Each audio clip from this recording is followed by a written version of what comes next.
매일 성경에 나온 각 날마다 제목이 있는데, 제가 오늘 이 설교의 저의 제목을 따로 붙이자면은 나의 계획과 하나님의 계획입니다.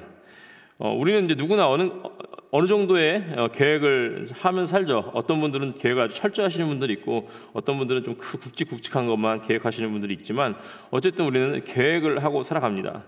그리고 아무리 철저하게 계획을 세웠고, 아무리 자신의 가진 경험과 지식과 이런 것 가지고 다 계획을 한다 하더라도 계획이 틀어질 때가 있습니다. 이번 이제 온가족 소풍 때도 그랬죠. 저희 영화를 몇 달 동안 정말 많은 분들이 준비하셨죠. 근데 결국에는 이제 비가 와서 우리가 의도치 않게 이제 베드로관에서 실내에서 피크닉을 했는데, 거기에 참석하셨던 분들은 다 느끼셨겠지만 너무너무 재밌고 너무너무 유익한 시간이었습니다.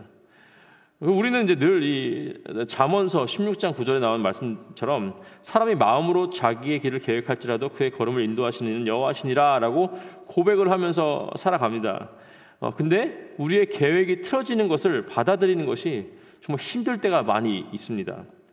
이제 바울과 바나바의 첫 번째 선교 여행이 시작되었어요.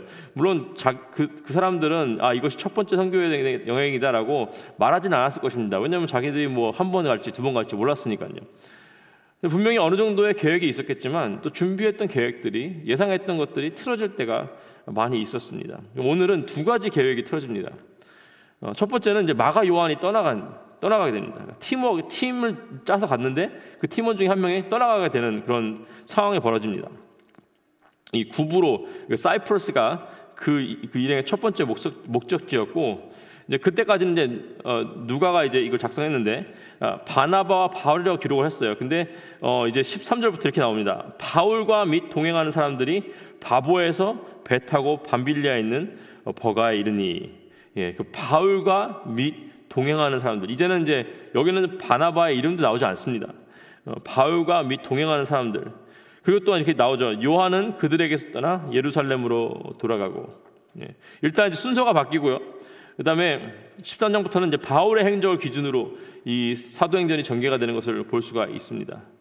이 밤빌리아에 있는 이 버가에 도착을 하고 마가 요한이 예루살렘으로 돌아가 버렸습니다. 이제 버가는 이제 참고로 지금 이제 투르키예 지역에 있는 도시인데요. 이제 이번에 성지순례 가는 그 지역, 거길 갈지 모르겠지만 투르키예 지역에 있습니다. 마가가 떠나게 된 이유는 정확하게 모르죠. 좋은 이유가 아니었습니다. 아마 어쩌면은 이 어려운 선교 여행의 여정이 만만치 않았을 수도 있고요. 어쩌면은 자신의 이 친척인 이 바나바가 주도하는 선교 여행인 줄 따라왔다가 갑자기 리더십이 바뀌니까 그것에 불만을 품고 떠나갔을 수도 있습니다. 아니면은 버가에 남아 있어야 되는데 꼭 굳이 비시디아로 가야 되냐라고 하면서 그 계획이 마음에 들지 않아서 그랬을 수도 있습니다. 어쨌든 그 팀원이 마가 요한이 맡았던 역할이 있을 것이고, 마가 요한이 참여하는 것을 염두에 두고 계획을 했을 텐데, 이제 막 선교 여행을 시작해서 두 번째 장소에 갔는데 벌써 계획이 틀어지게 되었습니다. 우리가 하나님의 사역을 하면서 이 관계 속에서 문제가 발생할 수 있습니다. 서로 의견이 충돌하고 마찰이 생길 수가 있습니다. 아니, 안 생길 수가 없죠. 의견 충돌이 없는 것이 중요한 것이 아닙니다. 이것에 어떻게 반응하고 어떻게 해결하는가가 중요합니다. 성숙한 그리스도인이라면 겸손하게, 정중하게, 긍휼한 마음으로 이 일들, 관계, 의견 충돌을 해결할 것이고요. 성숙하지 않은 그리스도인이라면 마가 요한처럼 사역도 뒤로 하고 예루살렘으로 돌아서게 되는 것입니다. 우리 관계 속에 마찰이 있을 때 성숙한 그리스도인의 자세로 해결하시는 저와 여러분 되시기를 주님의 이름으로 축복하고 기도합니다. 두 번째 계획이 버가에서 비시디아 안디옥으로 장소를 옮기는 데 있습니다. 그게 틀어진 계획입니다. 14절 보시면은 그들이 버가에서 더 나아가 비시디아 안디옥에 이르러 안식일에 회당에 들어앉으니라. 이제 어쨌든 마가 요한이 떠난 후에 바울과 일행은 버가에서 비시디아에 있는 안디옥이라는 도시에 도착해서, 안디옥이 되게 많습니다. 그 당시에는 그 지도를 보면서 이 바울과 이 일행의 동선을 연구를 해보면 좀 의아한 부분이 보이게 됩니다. 구브로에서 일단은 배를 타고 버가에 도착을 했어요. 버가는 항구 도시였습니다. 비교적 큰 도시였고요. 그래서 수많은 사람들이 다녀가는 곳이고 복음 사역을 하기 아주 적합한 도시였습니다. 근데 바로 그곳에서 사역을 하지 않고 계속해서 비시디아 안디옥으로 이동을 해 갑니다. 왜 하필 비시디아 안디옥이었냐? 이것도 질문해야 돼요. 만약에 특별한 이유가 있어서 버가를 떠났다면은 이 근처에 아주 중요한 선교적인 어떤 그 계획 속에 중요한 도시들이 많이 있었습니다. 아탈리아나 아펜도스나 시대 같은 이런 큰 도시들이 주위에 있었습니다. 어디를 가든지 간에 이게 첫 번째 선교 여행이고 어디를 가든지 간에 복음을 모르는 사람들이 넘쳐났을 텐데 굳이 그런 대도시들을 다 뒤로 하고 비시디아 안디옥으로 갔습니다. 이 버가에서 비시디아 안디옥으로 가려면요, 그 길이 엄청 험난합니다. 그 타우루스 산맥을 130마일 정도 넘어서 산길을 가야 됩니다. 가는 길은 강도와 막 산적들이 상주하고 있는 아주 위험한 길이기도 했습니다. 왜 갔냐? 그 질문은 여기에 나오지 않지만 다른 곳에서 나옵니다. 일단 이제 비시디아 안디옥은 갈라디아 지방에 속한 도시였는데요. 그 바울 서신서 중 유일하게 이제 특정한 도시, 에베소, 이렇게 고린도 이렇게 보낸 것이 아니라 어떤 지역 전체를 편지 보낸 것이 갈라디아서입니다. 그래서 갈라디아서 이렇게 나와 있습니다. 4장 13절 14절에 내가 처음에 육체의 약함으로 말미암아 너에게 복음을 전한 것을 너희가 아는 바라 라고 나와 있어요. 그러니까 그때 상황이 기록을 보면은 버가 쪽에 어떤 풍토병이 일어나고 있는 상황이었다고 합니다. 그래서 선교 여행 중에 그것도 이제 초반부에 바울이 풍토병에 걸려버렸대요.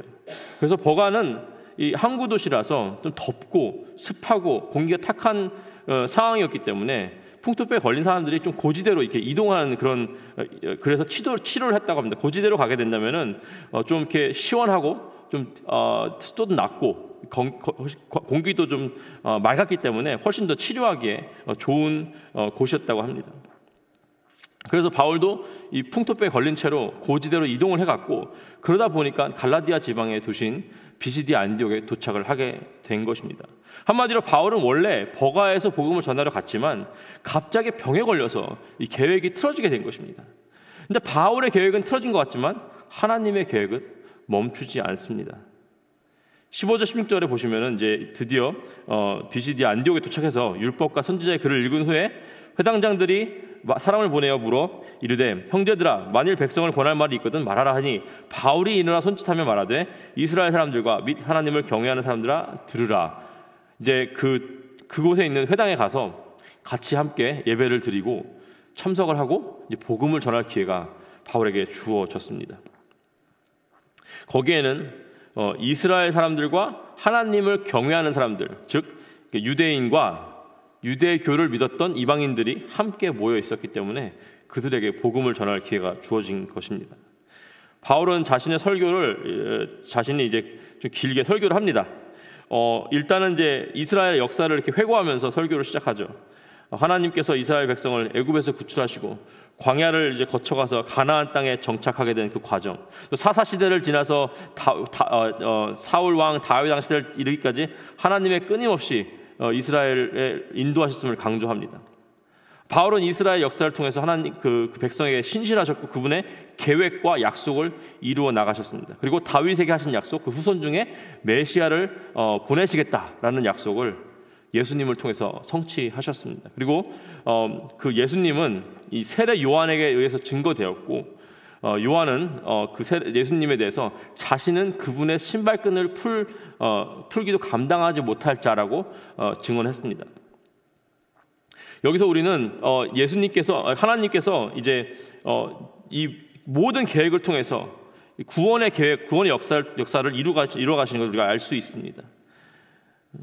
그리고 예수님을 통해서 구원의 길을 여셨고 오랜 세월 동안 예언자들을 통해 증언되었던 그 하나님의 계획을 이루어 가시는 것을 우리가 볼 수 있습니다. 그리고 결국에는 예수님은 예루살렘 사람들과 유대인들과 지도자들이 예수님을 알아보지 못하고 그를 정죄하고 십자가에 못 박았고 또 사흘 만에 부활하셨습니다. 예수님이 돌아가셨을 때 그때는 제자들은 자신들의 계획이 다 틀어진 것입니다. 자기는 예수님을 따라다니면서 3년 동안 열심히 사역을 하면서 이제 이스라엘이 해방되겠다라고 생각을 했지만 정치적인 메시아로만 여겼지만 예수님이 십자가에 달리셨을 때 그 제자들의 계획은 다 틀어진 것이지만 하나님의 계획은 여전히 이루어지고 있었다는 사실입니다. 그 예수님의 부활은 하나님의 약속의 완전한 성취입니다. 이 바울의 설교를 읽어보면은 하나님의 계획에 대해서 잘 이야기를 해줘요. 하나님의 계획은 반드시 이루어집니다. 바울은 벌써 이미 자기의 큰 두 가지 계획이 틀어진 상태로 그곳에 도착을 했지만 그럼에도 불구하고 하나님의 계획은 이스라엘 역사 속에서 또 자신의 삶 속에서 계속 이루어진다라고 고백을 하는 것입니다.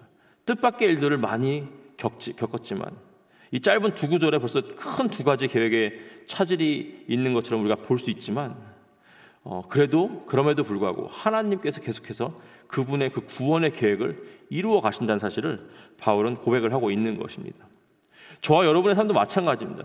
사랑하는 성도 여러분, 우리가 계획이 틀어졌다고 해서 우리가 열심히 준비하고 열심히 정말 노력해서 쌓아놨던 계획이 틀어진다고 해서 우리가 낙심할 필요가 없다는 것입니다. 하나님의 선하신 뜻대로 그분의 계획을 우리의 삶 속에서 이루어 가신다는 사실입니다. 이제까지의 삶에서도 정말 우리는 많은 계획들이 틀어졌죠. 앞으로도 그렇게 될 것입니다. 하지만 하나님께서 우리의 삶을 주관하시고 우리를 그분의 선하신 뜻대로 계속해서 사용하실 것을 믿으시는 저와 여러분 되시기를 주님의 이름으로 축복하고 기도합니다. 함께 기도하시겠습니다. 하나님 감사합니다. 바울의 계획은 틀어졌습니다. 바울은 마가도 떠났고 풍토병에 걸려서 버가에서 다른 비시디아로 옮겨갔는데 하나님 그것이 본인의 의도는 아니었지만 하나님의 계획 속에 있었음을 바울은 깨달았을 것입니다. 하나님 우리 삶도 마찬가지입니다. 우리가 계획하고 준비한 것들이 많이 있지만 하나님 그것들이 틀어질 때 우리가 그것을 어떻게 받아들이든지 하나님 우리가 하나님의 뜻은 반드시 이루어진다는 믿음을 가지고 우리의 계획이 틀어진다 하더라도 하나님 앞에서 낙심하거나 좌절하지 않도록 하나님 인도하여 주시옵소서. 감사드리며 우리 주 예수 그리스도의 이름으로 기도했습니다. 아멘.